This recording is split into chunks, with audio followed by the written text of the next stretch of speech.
Iran की सड़कों पर जब एक महिला एक हाथ में सिगरेट लेकर ईरान के सर्वोच्च नेता के पोस्टर को आग लगाती है तो यह तस्वीर 21वीं सदी के इतिहास की किताबों में दर्ज होने वाली तस्वीर बन जाती है। यह तस्वीर बता रही है कि पोस्टर सिर्फ खामेनेई का नहीं जल रहा, बल्कि सिगरेट से जो धुआं निकल रहा है वो ईरान के उस पुराने डर को जलाने वाला है। आज ईरान जल रहा है, तेहरान अस्त व्यस्त हो चुका है।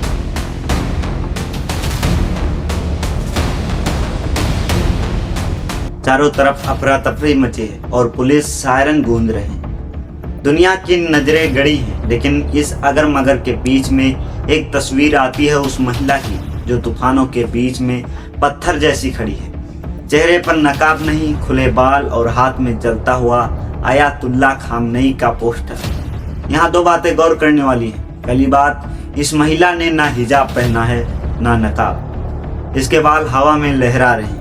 यह बात हम इसलिए हाईलाइट कर रहे हैं क्योंकि 2022 में इसी ईरान के अंदर एक महिला महसा अमीनी को पुलिस ने उठाकर बेरहमी से मारा और फिर उसे मार डाला, सिर्फ इसलिए क्योंकि उसके बाल जो थे खुले हुए थे। लेकिन आज उसी देश में सुप्रीम लीडर का पोस्टर जलाया जा रहा है। वो पोस्टर जिसे देखना गुनाह था, छूना मौत की सजा थी। यह बदलाव, यह निडरता बता रही है कि ईरान के लोग अब उस लाइन को पार कर चुके हैं जहां कहा जाता है कि इतना भी मत डराओ कि डर खत्म हो जाए। आज ईरान में डर खत्म हो चुका है। लेकिन सवाल यह है कि आज ईरान क्यों जल रहा है? क्या ईरान में सत्ता परिवर्तन होने वाला है? क्या यह सिर्फ ईरानियों की लड़ाई है या फिर वेनेजुला का इसमें कोई कनेक्शन है? दरअसल इस आग में पेट्रोल डाला गया है। 7 समंदर पार वेनेजुला में जली आग से वहां लोगों ने देखा कि कैसे तानाशाही के खिलाफ लोग खड़े हुए हैं और उन्हें दुनिया का समर्थन मिला। इसने ईरानियों को एक मनोवैज्ञानिक जीत दी। उन्हें यकीन होने लगा कि अगर वेनेजुला में मादुरो की सत्ता हिल सकती है तो तेहरान में खामेनेई क्यों नहीं।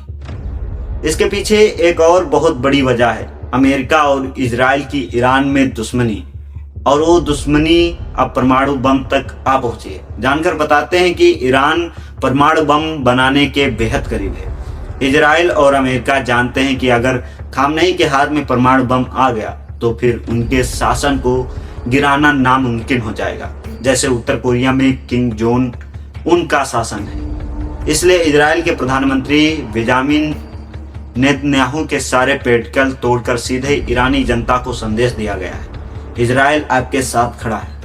अमेरिका को इजराइल के लिए यह समय के खिलाफ एक दौड़ है। लेकिन रुकिए, यह तस्वीर में अमेरिका का इजराइल को मसीहा मानने की गलती मत कीजिएगा, क्योंकि आज ईरान की सड़कों पर जो लोग हैं उनकी एक बड़ी मजबूरी अमेरिका के लगाए हुए प्रतिबंध सेक्शन भी है। अमेरिका ने ईरान की अर्थव्यवस्था की कमर तोड़ दी है। अस्पतालों में कैंसर और डायबिटीज की जीवन रक्षक दवाइयां नहीं मिल रही। महंगाई 50% के पार है। जब पेट पर लात पड़ती है तो इंसान को धर्म मजहब याद नहीं रहता। ईरानी जनता आज दो तरफा मार झेल रही है। एक तरफ तानाशाही सरकार, दूसरी तरफ गरीबी, और इस गुस्से को भड़काया है वहां के नेताओं के दोगलेपन ने।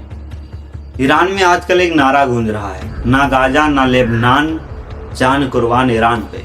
यह नारा सरकार की विदेश नीति पर तमाचा है। जनता देख रही है कि सरकार अरबों डॉलर हमास और हिजबुल्लाह पर फूंक रही है, जबकि ईरान के बच्चे भूखे हैं।